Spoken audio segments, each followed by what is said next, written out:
My wife is looking very Spanish. She's got that big red flower in her hair and a big red lei. I'm just afraid you're gonna smack your elbow on that. So here we are. Hi. So I got a bunch of new leis off of my local Buy Nothing group. This one came with the hair thing. Insert all sorts of strange jokes that everyone has always heard about getting laid and that sort of thing. But, you know, she went to a stranger's house and got laid. Who knew? All right. So, what is this? This is 15? 15. So it's like almost high school for this broadcast. Yeah. So we should drink, right? That's how that works? Okay. Yes. So we're late July, and it is high time for all the Leos to come into their own. And that means my mom, my wife, me, one of my best friends. So a whole bunch of us are having birthdays around this time. So what we're going to do is we're going to start by sipping on a rum of an unusual character, and do a shout out to Mom, whose birthday is first up. So the rum we're going to start with is Bachmann. So I ran across this rum purely by accident. It's 45% alcohol, so 90 proof. It's rum infused with natural flavors and botanicals. So if you imagine gin, which is going to be featured this evening, is essentially vodka that has been infused with various botanicals and herbals. And then instead of starting with vodka, you start with rum. You get Bachmann's out of Haiti. So this is a bizarre little thing. It's kind of a cross between a rum and a gin in some ways. I thought it made sense for tonight's episode. So we're going to do a little of the Bachmann's. We've got plenty of drinking this evening, so we're not going to drink too much of the Bachmann's. But there you go. It's a really gorgeous bottle. I don't know if you can tell. It's this gorgeous blue color. It's got this wonderful curve to the back end.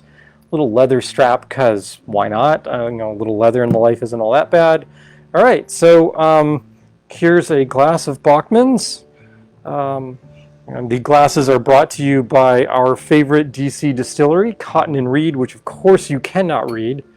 Yeah, you still aren't going to be able to read that, but Cotton and Reed, rum distillery in the district. They do a bang-up job, and they're currently producing rum as well as hand sanitizer. So here's to Cotton and Reed. And here's to my mom. Ready for her birthday. Yay. Swirl this around. Get a little... Yeah, that is a bizarre rum. Yeah, it really is. It's not a Clarin. It doesn't have anything in common with a Clarin. No. I don't know enough about it. I don't know if this is a column still rum or a pot still rum. Flavor profile, I would guess it's probably a column still that they've then infused with botanicals. That would make sense, because otherwise, I don't know what you're going to do with the pot still and its funk and the botanicals. I don't know that would really go over well.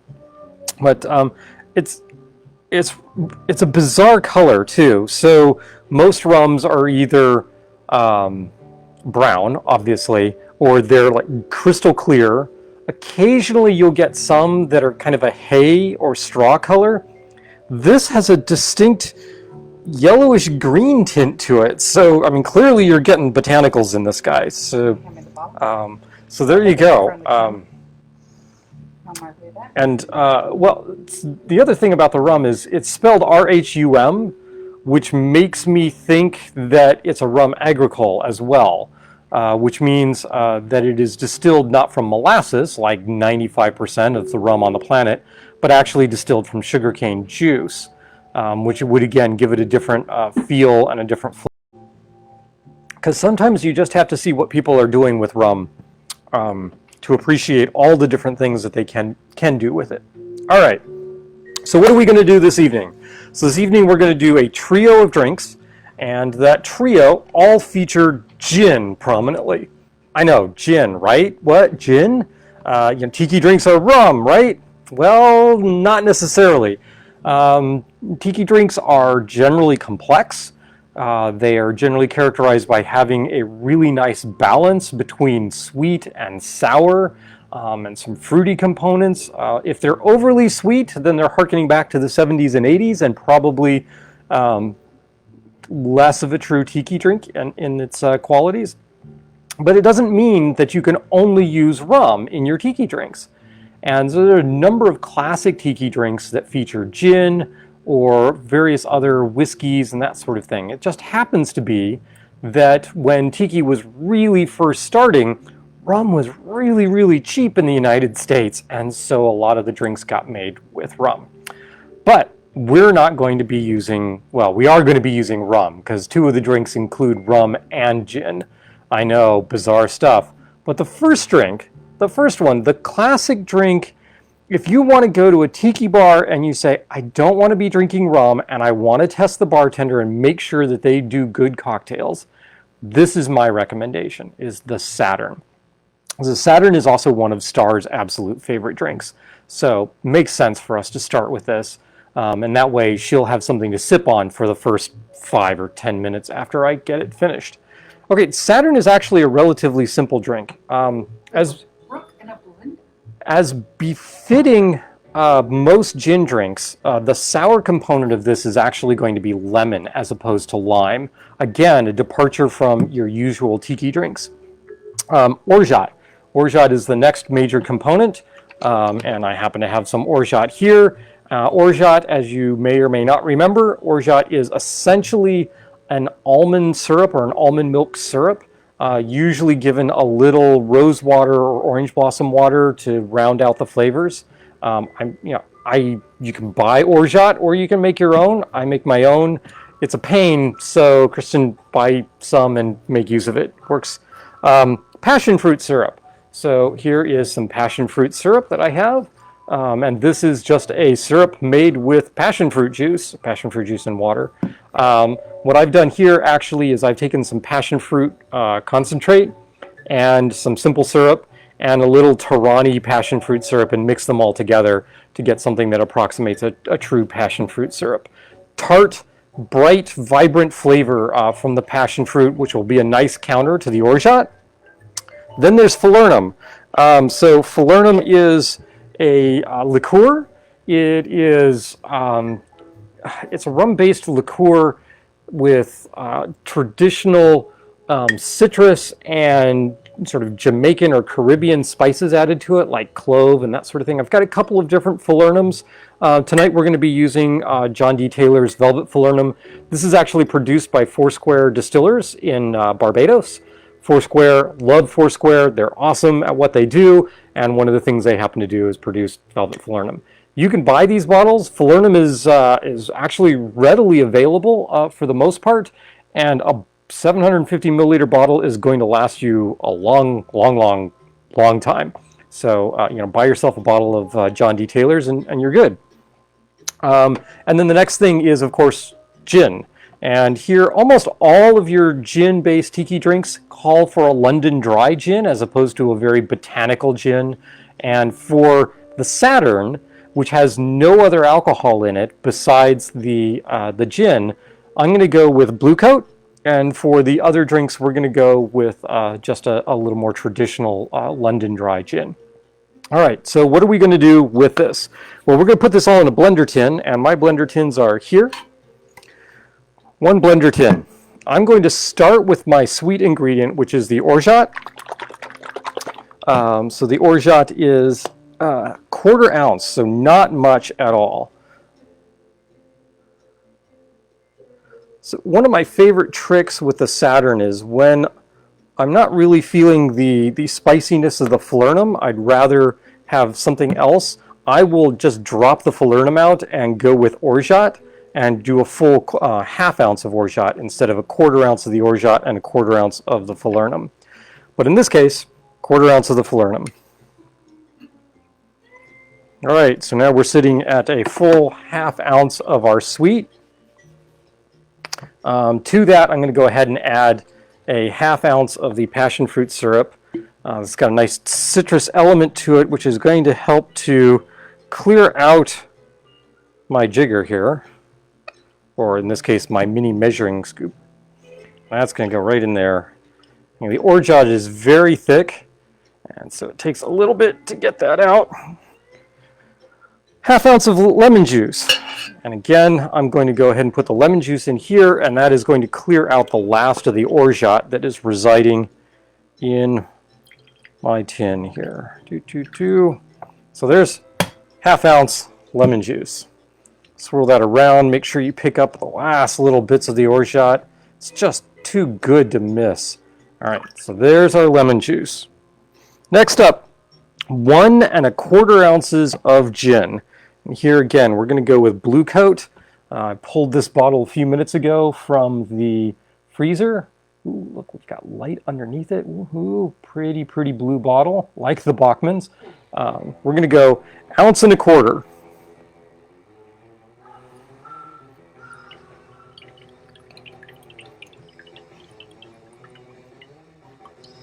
There is 1 1/4 ounces of Blue Coat gin, all in there. That's it. So we've got the 2 sweets, we've got the orgeat, and we've got the falernum. We've got 2 different sours. We've got the passion fruit sour and the lemon juice sour. We're going to need to turn the volume down just a tad. And then we've got gin. And that's all that's going in here. Aside from a bunch of ice, we're going to go crushed ice in this, because this is going into our spindle blender. So I'm going to give it a good healthy scoop. Go. I'm going to give it a couple of big cubes just to break that up just a tad. Swirl that around. And what is this? 8 ounces. Yeah, it's about 8 ounces of ice. 30 seconds. Full 30 seconds. This is a really long blend. This goes up here. If I can get that in. There we go. Start out low.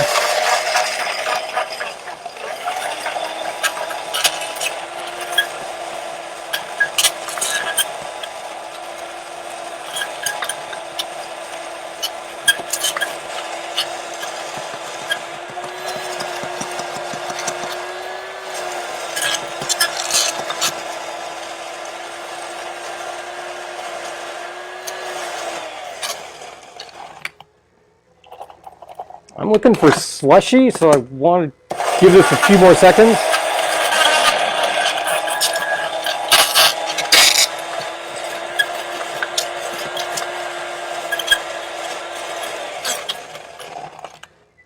All right.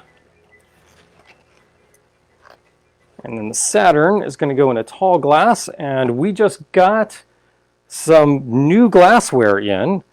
So new to us glassware. This is actually 1960s vintage, late 50s, 1960s vintage pastel colored glass with a little metal band around it that has an actual wooden sleeve on it, and the wooden sleeve has got little insignias etched into it. So we've got like a spear and a flower and a flying fish and a canoe, outrigger.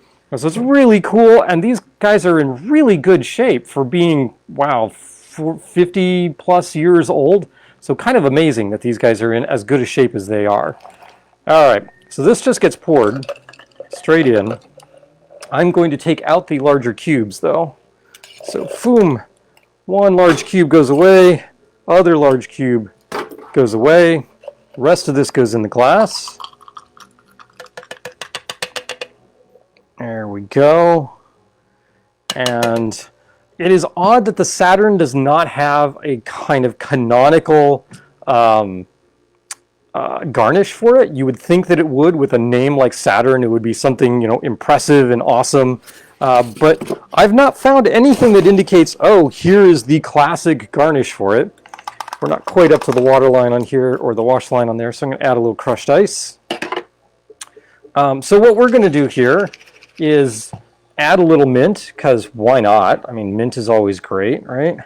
So here's a little mint. We're going to pull that out of here, slap that around a bit.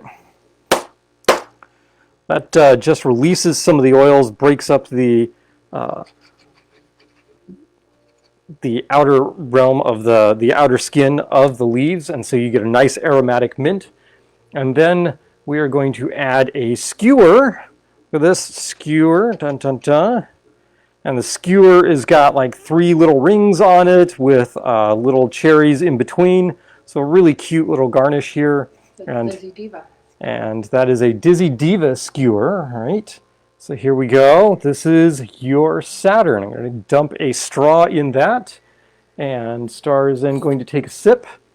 And I believe she actually has something to show you, which I don't know about this. Emo has a tiki shirt. Our cat has now been tiki-fied, yes.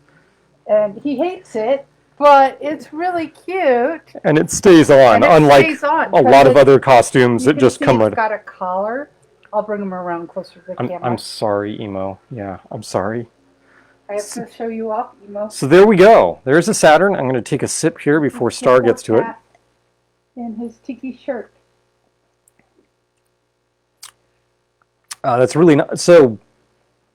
Ordinarily, if I have any qualm about the Saturn, it's that the orgeat doesn't come through, and that's often why I add more orgeat, or replace the orgeat, or replace the falernum with the orgeat. For whatever reason, this is really coming through. I get the orgeat. I really like that flavor. It's nice and complex. Star's going to take a sip. She's going to say yum. Yum. Yeah. Might need a thick straw. Well, we can do that. That's easy enough. Because the ice is getting caught in the straw. Is it? All right. So then we're going to go with a little wider straw here. There we go. And we've actually taken a shipment of new straws in as well from Surfside Sips, which, if you remember, Surfside Sips are the ones that have done our bamboo straws. So these glass bamboo straws you've seen before. Ooh, pretty, pretty. Well, so we've got a bunch of other straws by them now. So we've got some things like these little white Pride straws. They've got a little Pride flag, GLBT Pride flag on the top of them. And a couple of others that are just way cool. And you're going to see those later as we do other drinks. Well, that's the Saturn. It is not overwhelmingly gin.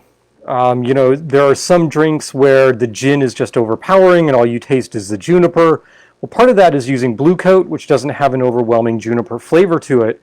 But there are these botanical elements of the gin that do come through. They mesh really well with the orgeat in that. I'm really, really happy with that combination of the Blue Coat, the orgeat, the passion fruit syrup, which is not just Torani syrup. It's got some other things in it. So that all seems to work really, really well. I think Star is going to be quite happy with that Saturn and probably going to ask me to continue to make them in that way, which means we're going to have more Blue Coat gin. But that's okay because we have ABC stores that are local, so we can do that. All right, so next, what are we going to do? Oh, I have shout-outs. Hold on a second. There we go. All right, I'm back. We have a shout out. So we have a Ruth. Ruth. We have a Kaylin. Kaylin, all right. So Ruth is Kansas. Kaylin is local. Right. Uh-huh. We have Linda. Which Linda? We have. Berg, Okay. Mm-hmm. Yeah. Medalcon. Uh-huh. And we've got Mitch Goldstein from Chicago. Oh, excellent. Yay. So, very cool. Yeah. So there you have it. And Belinda. And Belinda, City. right. Mm-hmm. So kind of all over.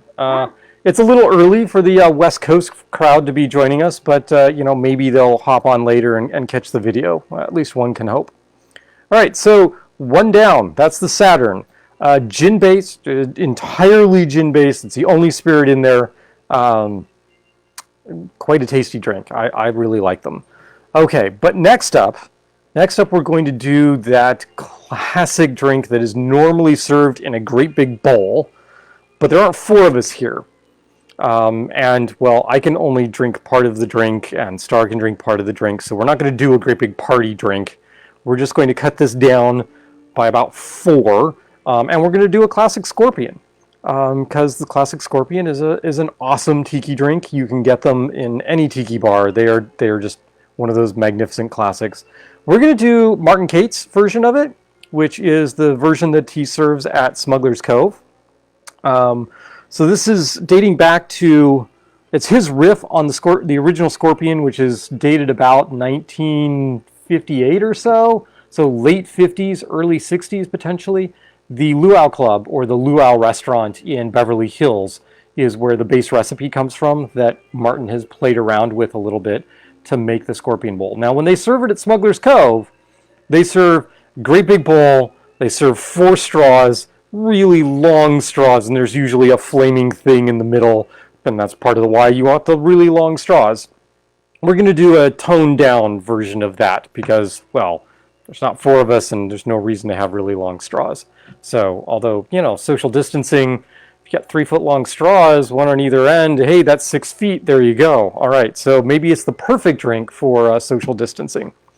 All right, Scorpion, lime juice, orange juice, Demerara syrup, orgeat, brandy, gin, a lightly aged rum. We're going to use Plantation 3-Star. All of those together, that goes in your blender tin, spun it around for only about 10 seconds, and there you go. You're going to have a Scorpion. It all goes in a nice little bowl. So I need my tins, which are here. You would think I would remember. I just told you where all my blender tins are. So we're going to start. Blender tin. Let's go with the sweet component again. So here is our Demerara syrup.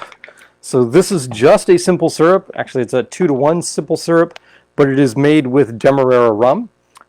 Demerara rum. It is made with Demerara sugar, which is it's kind of brown sugar. It's a more natural. So most of your brown sugars are actually highly processed white sugar that they have added some molasses back into in order to give it the brown coloration and a little bit of the brown flavor. For turbinado or your Demerara sugars, they're naturally dark. They're not as processed as the white granulated sugar. So it's prior to that processing level. They're adding flavor back in. It's starting that way. All right, so what are we going to do with this? We need 1/4 ounce, just a 1/4 ounce.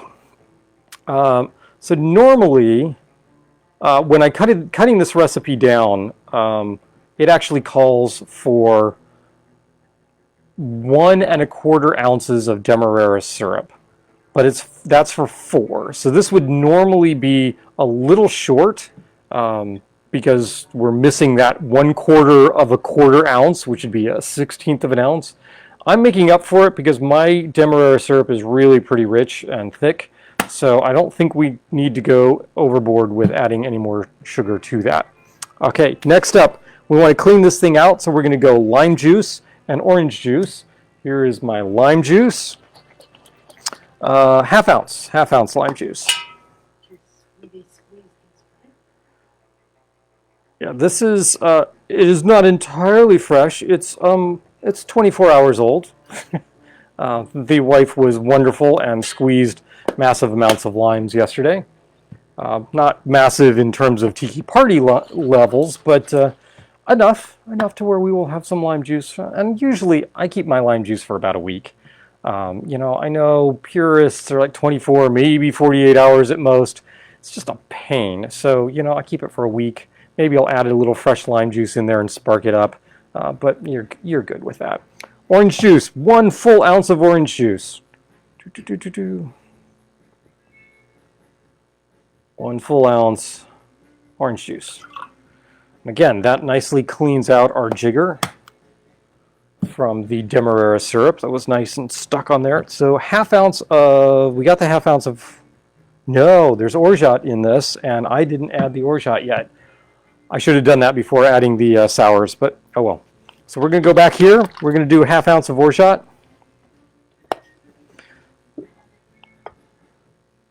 So this is one of those little things that I need to get better at, which is it's rare that your recipes that you see online or in books are actually listed in the order that you want to put your ingredients in the tin.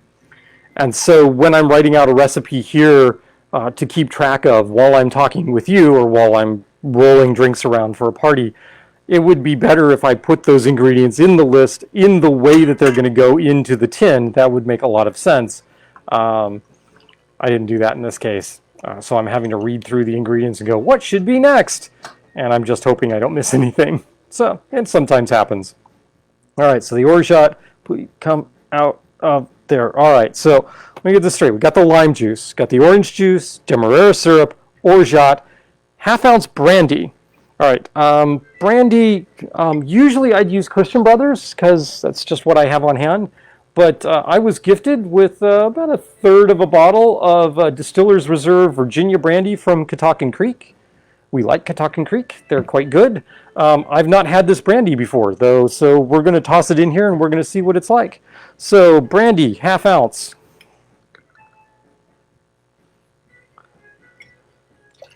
So there have been people in the past that have asked about, hey, can you tiki-fy a Long Island iced tea?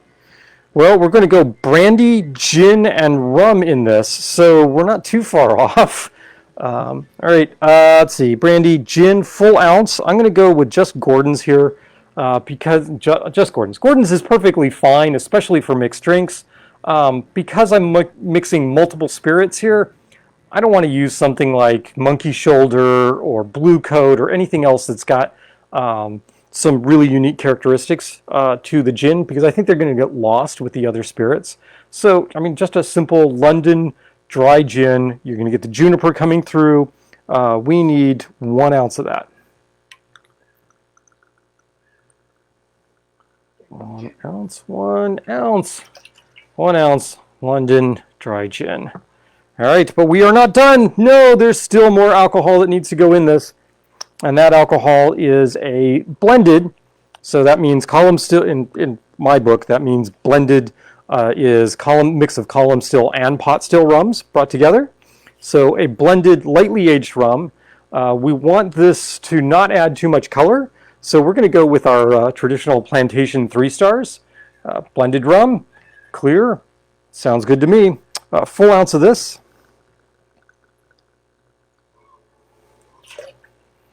All right, plantation 3 star. So, okay, double check. Lime juice, check. Orange juice, check. Demerara syrup, check.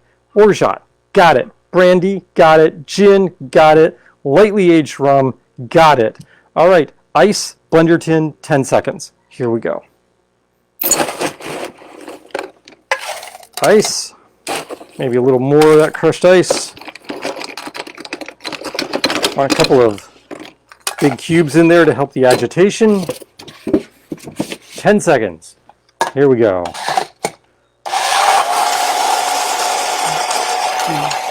4, 5, 6, 7, 8, 9, 10. Or exactly half of how long you should be washing your hands for. All right, so 10 seconds.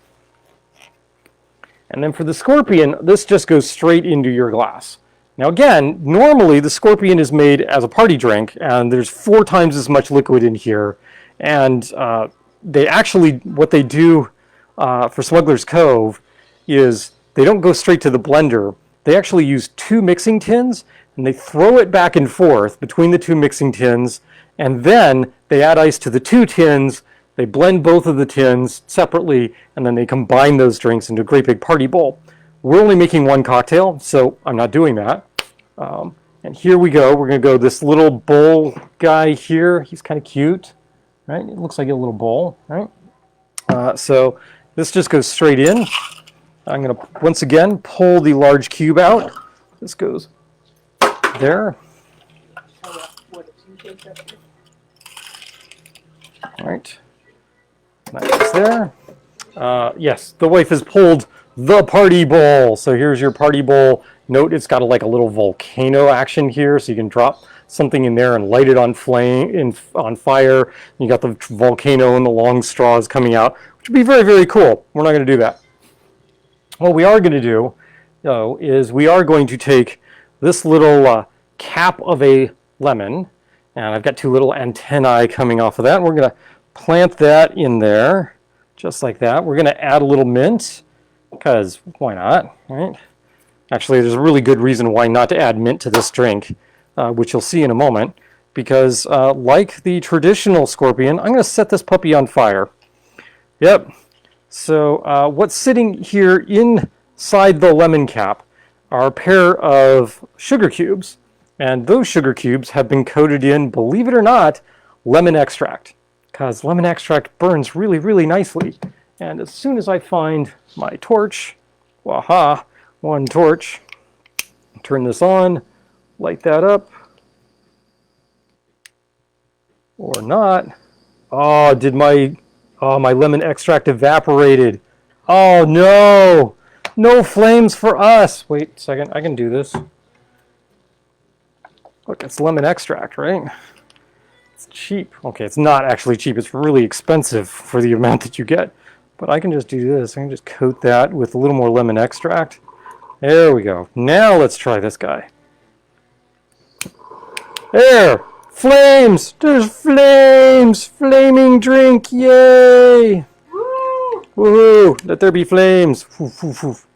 And so I've got the two little lemon kind of tentacles that I stuck in there, and they're now being pulled in, so you get this actual movement. It's like an animatronic drink. How cool is that? Right? We're going to go with a special straw for this as well. Rather than go with the really long straws, which are kind of cool and special, we're going to go with, actually probably shouldn't go with this because it's so small, the ice is going to get stuck in this. So Star's going to want to go with a wider straw anyway. But I got to show the straw off. It's a bone. That's like a femur. That's like way cool. But see, you got the little bone end on one side and the other bone end on the other side. It's just way kind of cool and nifty. Star will probably put that up closer to the camera where you can see it. Yep. So here's a relatively short but fat straw. So that's going to go in here, and it's actually kind of nice because it matches the color scheme of the bowl. It's green. I've got this burnt lemon smell coming off of here. Oh, that's tasty. There's a scorpion for you. Woohoo. Now, if that's not enough alcohol for you in a cocktail, you can always swap out the lightly aged blended rum for something with a little more gusto. You could always do something like the Jamaican Ray and Nephew Overproof at 63% alcohol, which would give the scorpion a lot of kick. I don't think it's necessary. I mean, really, you've got the gin, the brandy, the rum in there. It's all good. It all seems to work really well, which you wouldn't ordinarily think. And I wasn't sure because I'm using a new brandy that I hadn't tried before. But that all seems to just kind of flow together, be very nice, be very tasty. Star seems to think so, as I evidently don't have a drink in front of me anymore. So there you go. Daniel Chu and a Colleen. Oh, excellent. Which Colleen? Colleen Bowler. Ah, Colleen. Hey. Hi, Dan. Thanks for tuning in. All right, so we've done 2 drinks so far. So both of them have gin in them, one which is entirely gin-based, and the second where gin is just one of the multiple spirits. The third drink that we're going to do is more along the lines of the second cocktail, in that it is not just gin. There's other things going on in here as with regard to the spirits that are involved. And the reason I'm doing this, I've never actually had this cocktail before, so we're going to see what it tastes like. We're going to give it a try. This is one of those drinks where I probably should have had it by now, but I just haven't. So I sometimes talk about this book called Minimalist Tiki, and Minimalist Tiki has it's right over there, hon, has a list of, I think it's 31 sort of classic tiki cocktails that run the gamut of the ingredients that you could want for, there you go. Only available, near as I can tell, from their own website, minimalisttiki.com. So, very good book. Takes you through all the basics, lays out all of the recipes for these 31 cocktails, puts that in a grid against all the ingredients that you would need in order to do these, and it makes it very easy for you to see what you can create with the ingredients you have and what you would need as an additional ingredient to create a whole passel of other drinks. But this is like his Matt's basis of, the tiki canon. This, if you're going to do minimalist tiki, you need to be able to do these cocktails. This is what you need to have. And I didn't make an attempt to do this to start off with, but we're working our way through a large portion of that tiki canon from Matt's book. Pietrek, I think is his last name, Pietrek, something like that. And so we're going to work our way through that, and this is one of the drinks from that classic canon list. I've never had it, I've never made it, so we're going to see what the Bali Bali tastes like. So, it's on its third printing. third printing, excellent. That means it's going well. Wait, I've got Bachman rum sitting in front of me. I should have some more of that. So we have California. We have California. We have Dana. Dana's here. Excellent. And Yay. we have Jen, Bruno's mom. Oh, excellent. Very cool. How's Bruno? Bruno, puppy dog. We met them at the Tiki Trail. Yeah. So DC the last few years has been doing a thing called the Tiki Trail over the summer. And it's been like 15 different bars, some large number of different bars have gone tiki for a portion of the summer. And the idea is that you go and you hit all these different bars and you get clues, and at the end of the trail you put all the clues together and you find out where the big luau is. And so we've done this, well, last year was the first year we got through the whole thing. We did a little bit of it the year previous. And of course, thank you COVID, there is apparently no tiki trail this year, not even a virtual one. Sadness. Oh, but we're going to go on, we're going to do the Bali Bali. So the Bali Bali is a 1950s era drink that was debuted at the Bali High on the Beach Hotel and Bar in New Orleans in the late 1950s. Sadly, that the Bali High in New Orleans went belly up in, I think it was 1985. They sold off the land to the University of Louisiana. And so, yeah, it's really hard to have the Bali High restaurant there when it's on university property. So, sadly, that no longer exists. But if you're going to New Orleans, there's still some great tiki places to go to. Latitude 29, and just down the street from them is Tiki Tolteca. And there's a number of other places that you can go as well. Those are both in the French Quarter. All sorts of good stuff to do there. But what we're going to do is the Bali Bali. So the Bali Bali is another primarily gin. I mean, it's not primarily gin, but gin is a primary ingredient within the cocktail. This one, unlike the previous two, is actually shaken rather than being blended. So for that, we're going to need a cocktail shaker. And I'm going to go with my traditional little plastic tiki guy and the metal lid for that. All right. This is what people think of when they think of tiki drinks, because there's a whale of a number of ingredients in this guy. This is tiki at Tiki's. Well, okay, so there's no like spritz of absinthe in here, which actually might be kind of good in this. But anyway, all right. So what we're going to do is let's run through the ingredients. So I'm going to look over the ingredients here. Got my list. 1/2 ounce simple syrup. All right, I don't keep simple syrup on hand in a 1-to-1 measure, so I'm just going to use my Demerara syrup. It'll be richer, slightly thicker. It'll be fine. 1/2 ounce of Falernum. Okay, we got John D. Taylor's Velvet Falernum right here. Okay, that'll work. Passion fruit syrup. Yep, check. Got that. That's right here. Lime juice. My lime juice is here. Yes, lime juice is here. Got it. Orange juice. Got orange juice. Pineapple juice. Here's a new ingredient to mix with gin. Pineapple juice. A dark Jamaican rum. We're going to go with Appleton Reserve. Light Virgin Island rum. So I don't actually have a clear Virgin Island rum. I don't normally keep Cruzan. So what I'm going to do is I'm going to go with a local brand from Ocean City, Maryland. And we're going to go with some Secrets rum. Seacrets, Secrets rum. For that, and then gin, and then cognac. So yes, cognac, gin, rum, and another rum. Yeah, there's some spirits here. So this will be Long Island iced tea-ish in some ways. All right, so let's start with the sweets. So we're going to go. Sure, let's toss that. Let's go with a ½ ounce of our simple syrup. In this case, we're going to go the Demerara.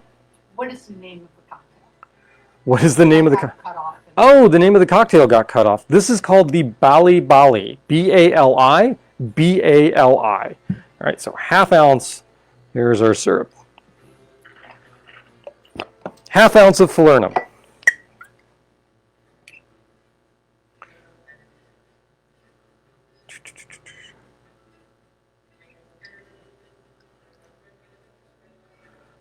The Velvet Falernum is also almond-based, almond syrup-based, right? Yep, it's got almonds in it.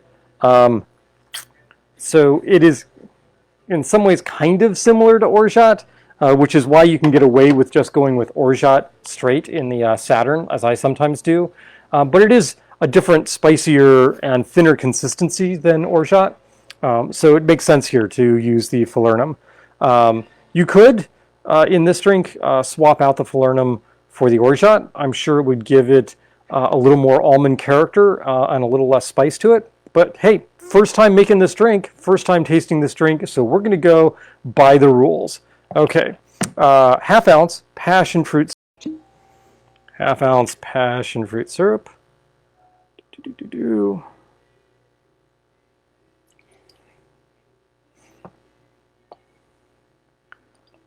By the way, I know I've got a problem. I keep all of these different syrups and flavors and things usually on hand. I make my own orgeats. I've got 2 different orgeats in the refrigerator right now. You don't need to do any of that. Almost all of these ingredients come in a commercial bottle form. You can buy them. Or what you can do is just say, look, I want to have this drink or these 2 drinks. Go get the ingredients for just those and keep those on hand, and then maybe gradually expand as you will. You don't need to just suddenly jump in, have a couple dozen different rums and all sorts of different syrups and that sort of thing. I do because I really like doing this, so I can spend my time and money doing that. All right, passion fruit syrup, 1 ounce lime juice. Here's the lime. 1 full ounce of lime juice, which ordinarily that's a fairly large pour of lime juice, but remember how much alcohol is in this thing. And then we've got orange juice. We're also going to go a full ounce of orange juice.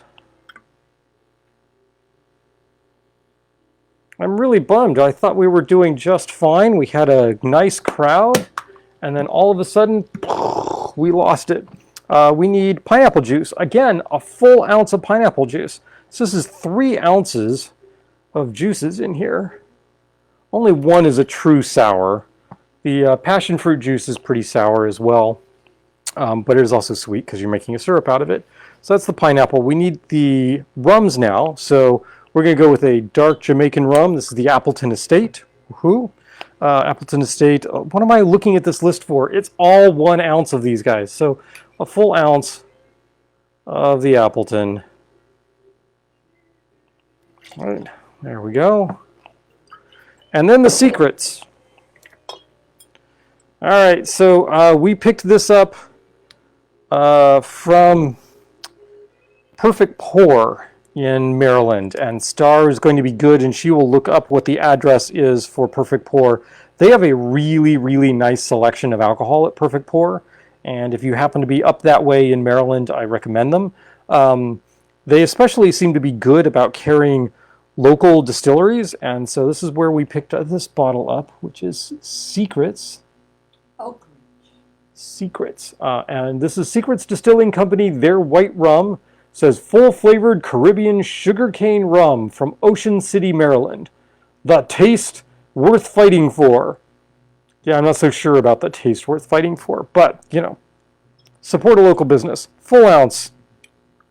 And here we're using this in replacement of like a Cruzon Blanc rum. Right. Gin.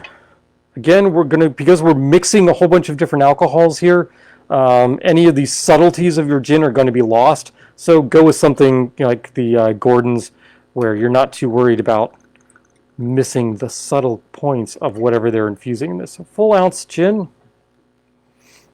And then, strange bedfellows, cognac. Sure. Okay. I'm cognac. I don't know the first thing about cognac other than this is a really pretty bottle. This Conjure cognac, and it's got a great name to it. Because I like sidebars. Yeah, we bought it because Star loves to drink sidecars, and I think this is actually there's some celebrity. I think this is their like little brand that they put out, and I don't remember who that is. Don't really care, but it's the cognac that I keep around mostly because I really like the bottle. So sue me. Full ounce. Why again am I looking? I've already looked. It's a full ounce of all of the spirits. So here's an ounce of the cognac. Again, don't use a really expensive cognac for this. That would be just silly. The same principle applies with the gin. The reason I'm going with the London as opposed to the Gordon's is because the subtleties are going to be lost in the cocktail. So there's no real reason. Ludicrous, right? From wow, I'm so white. I can't remember what the name of the group is. Is it Black Eyed Peas that Ludacris is a member of, or is it Wu-Tang? I don't know. It's not my music. I don't know. Anyway, so this is it. We got it. Wow, that's a lot in there. Okay, so what we're going to do is we're going to add some ice to this. We're going to shake it all up, and then it just goes into a glass. There we go. All right, so let's get some ice cubes in here.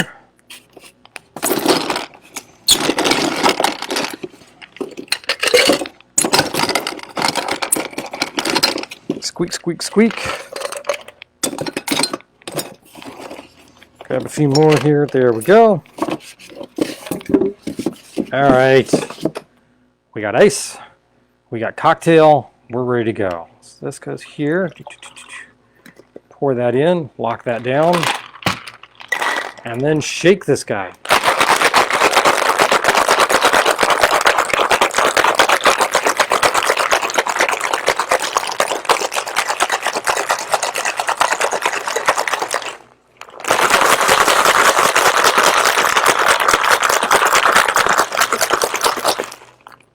All right, broken up some of that ice, got some good dilution off of that. That's nice and foamy. Everything's looking good here. So this generally goes into a taller glass. We're gonna go with, why not? We're gonna go with a Jawa glass because we haven't done too many of the Star Wars tiki mugs lately. So Jawa for the Bali Bali. Bali Bali Jawa. Jawa? Bali Bali, I don't know. So this is just going to go in here. We're getting pretty close to the top, so I'm going to go ahead and gate the finish here.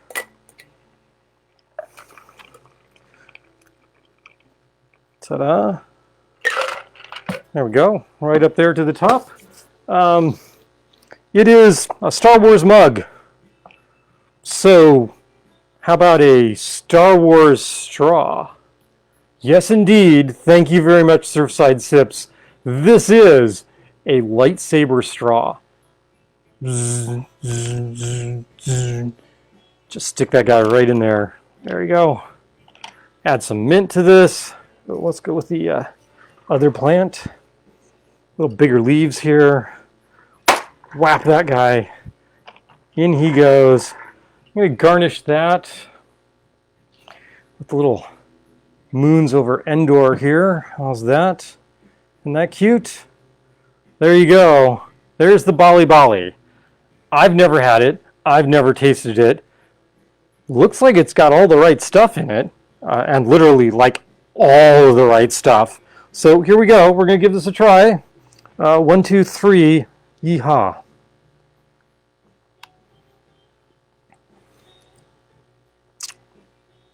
Huh.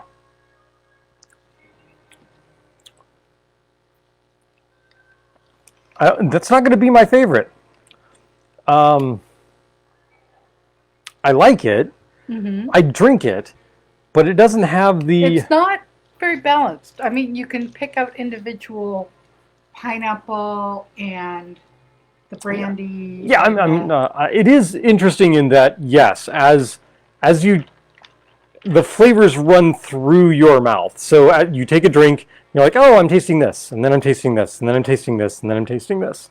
So it doesn't meld together, or at least my shaking or my putting this together didn't really meld in the way that you might expect it to. I'm not getting any new or unique flavor off of it from the combination. I am tasting the individual components. You're right. Yeah, which to me means unbalanced. I describe that as unbalanced. Yeah, well, I don't know if that's the right word. Yeah, use, I mean, there's no one single component that is out of whack with it, right? So it's not like, oh wow, that's too sour, or whoa, that's too sweet. It's not an integrated taste. It is not. Now, part of that is that this mint is really freaking aromatic. So stick my nose down in here and it's like, wow, the drink tastes like mint. Wait, there's no mint in the drink. Yeah, there's that piece right there.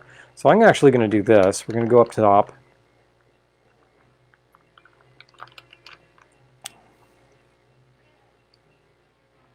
Okay, that's better. That's a little more melded. Yeah, I think, so this is one thing to be careful of with garnishes, especially with garnishes that are really, really fragrant, is, so much of our taste is what we are smelling. And so if you stick your nose down into a glass and what you get is mint, that is going to overpower a lot of the subtler notes of whatever cocktail that you're drinking.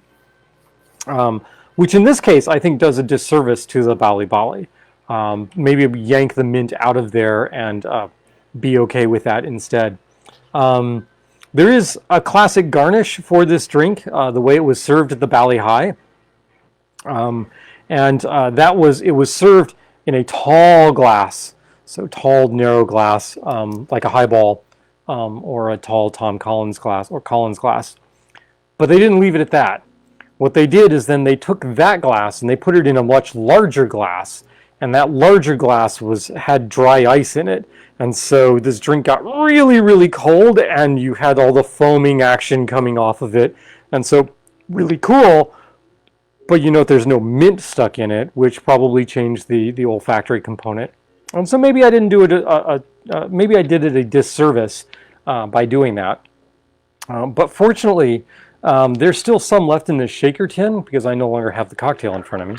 So I'm going to pour this into here because I'm not going to use this shaker tin for anything else tonight, or at least not anything else on the video. And I'm going to take a drink out of here and do this without any of the mint added to it and see what this is like. Certainly orange and pineapple on the nose.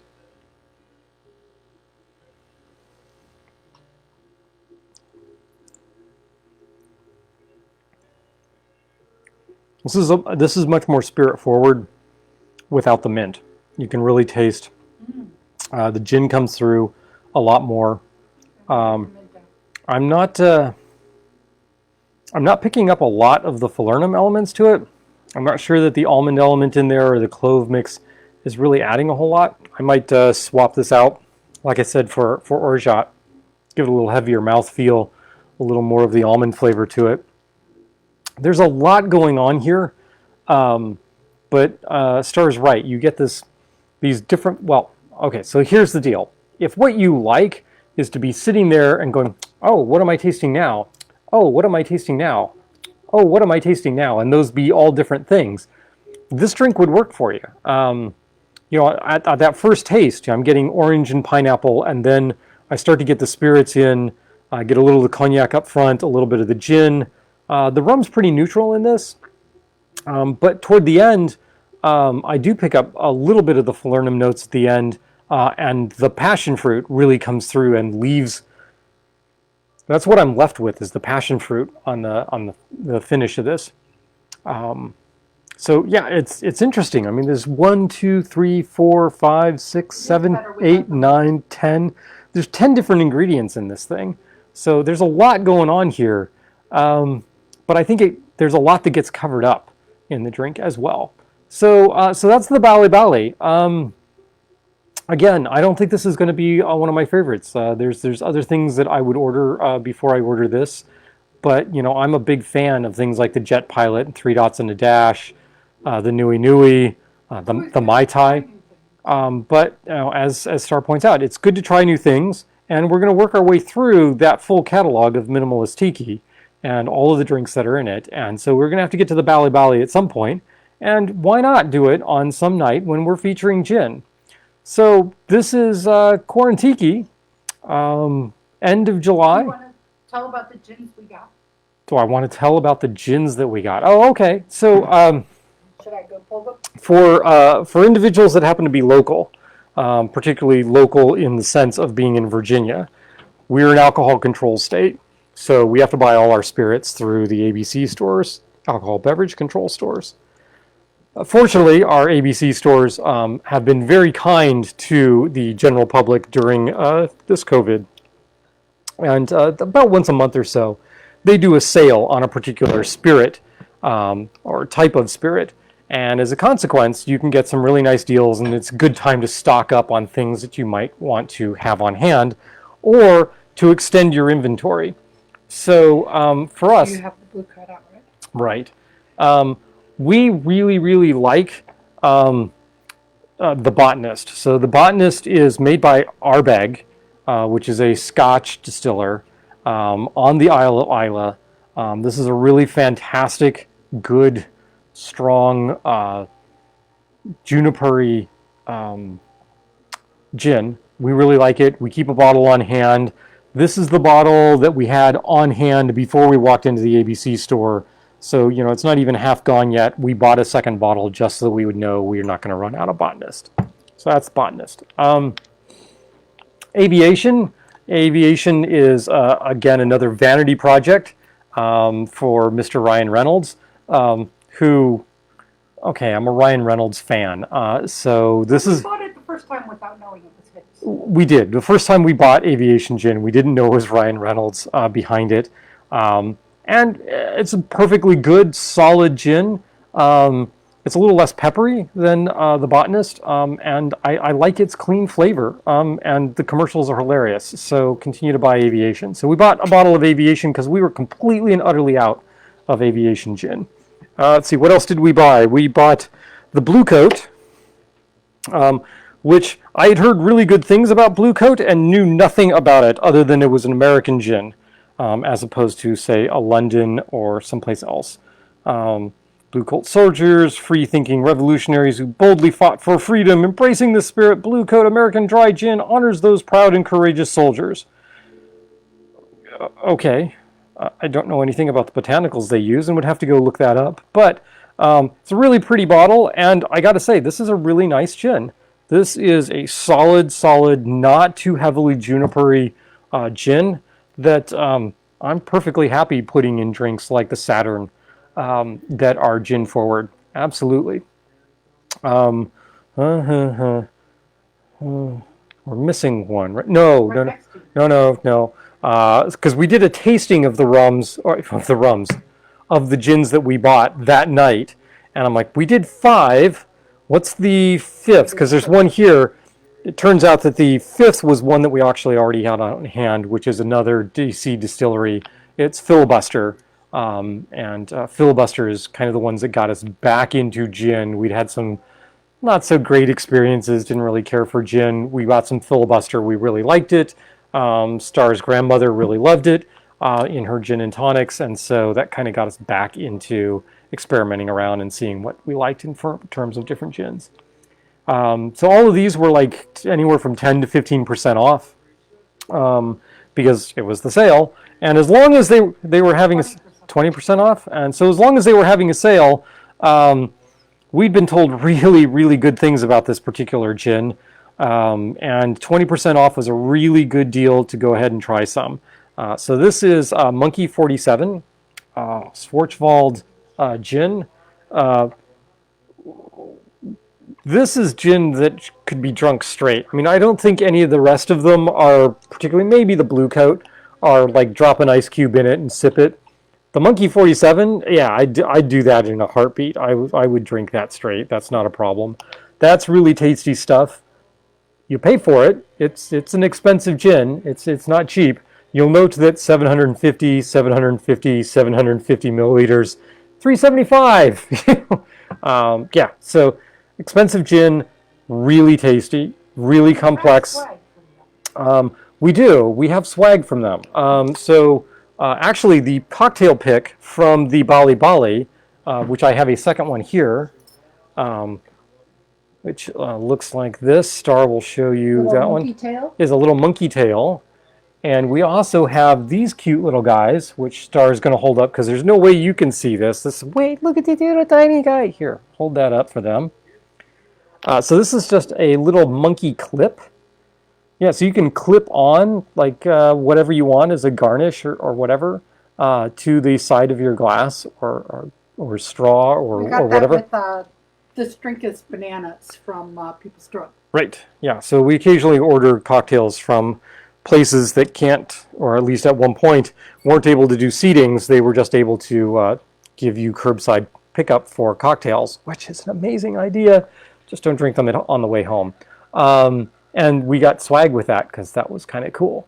And so, you know, getting some Monkey 47 and having a little Monkey 47 to go with the swag from Monkey 47 was great and awesome. And yeah, so we expanded our gin collection. We'd had the Botanist before. We always keep it around. We'd had Aviation before.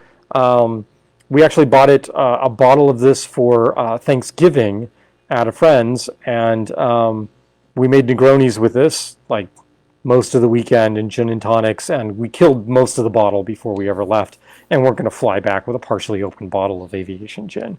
So yeah, we've been out of Aviation gin for a while, but these two we'd had, these two we hadn't, and so we've expanded our collection by a little bit. And so, you know, a great thing to do when the ABC store says, hey, we're going to give you 15 to 20% off on this spirit. Why not take a chance to you know, expand your back catalog a little bit and open up yourself to some new tastes? That's what we did, and you notice I used the blue coat for the Saturn, and I kept the Monkey 47 over here where I'm going to have a nice sip of it. Splitting bottles. So Oh, okay, all right. So that's another good thing to do. all right, so I guess we've gravitated into the Pooch is going to sip on the remainder of these cocktails and just talk about things that he does cocktailing wise. So we have some good friends, Brooke and Andrea, that are into cocktails as well. Who knew that there are other people out there that might be into cocktails? And what we've done is we've taken to sharing bottles. So, like for instance, I bought a bottle of Strega, which is an aperitif, an Amaro of Italian origin. We like this particularly because it brings back pleasant memories of sitting around in Rome, sipping on some Strega and tonic. But it is not something that you're going to go through a lot of anytime soon. So poured off a fair amount of that into a small keeper bottle and trucked that over to Brooke and Andrea. And so now they have some Strega, and we're sort of splitting the cost on that, or essentially trading.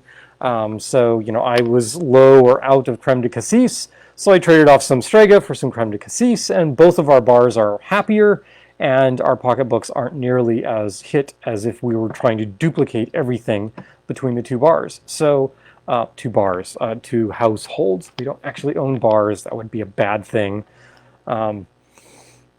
Brooke, if you want to go in on a bar, let me know. No, we're not doing that. No. So anyway, so there we go. That's my hint for the week is, you know, if you are looking to increase your bar products, but you don't want to go and spend the money to buy a 750 milliliter bottle of something, find somebody else that's actually interested in expanding their bar or that needs to restock on something, and go halvesies on them with a bottle. You know, buy some empty 375s or 8-ounce bottles and just split it between the two of you. And that way, you know, you hold down your costs. You can have a little more extensive bar than you might otherwise have, and everybody is happier. We have a question. We have a question. Okay, so I'm not out of the woods yet. I've got to answer a question before I can go. Can I take a drink first? Yeah. Okay. Should the plural, you have to repeat it because I don't think they can hear me. Should the plural Of gin and tonic be gins and tonic, gin and tonics, or gins and tonics? So okay, all right. So here's so if you're going to order multiple of the drink that is known as the gin and tonic, what is that multiple? Should it be gin and tonics? Should it be gins and tonic? Or should it be gins and tonics? here's my answer to that. So gin and tonics rolls off the tongue easier, but if you want to make sure you're just grammatically correct, just say, I need 3 G&Ts, and you'll be fine. And there you go. That's my answer. We're going to skate around making a definitive statement on that. Give me 3 G&Ts. That'll work. Especially if you've ordered one already and specified what gin and what tonic you want. I'm a little afraid if you order gins and tonic, they're going to look at you strange and go, what kinds of gin would you like in that? And then you're mixing gins, and that's weird. So let's not do that. So, and why would you mix tonics? That's even weirder. I don't know why you'd want to do that. So yeah, let's go with G&Ts. I think that works. No. We're not doing G's and T's. No, that's just right out, right? Neither shall thou count 5, that sort of thing. All right, yeah, Monty Python joke to end the day. So there we go. We're going to end the 15th and 15A, or was this 15B? This is 15B Quarantiki, because again, we went dead at some point earlier. So we're going to end that on a Monty Python joke, and thank you very much, especially all of you that tuned back in despite the technical difficulties. And we will see you hopefully next week when we'll do our 16th section of Quarantiki. Our podcast will be able to drive, or our video. This is already driving me nuts, so I don't know. It's all good. All right. Love you. Catch you later. Peace out. Wear your masks.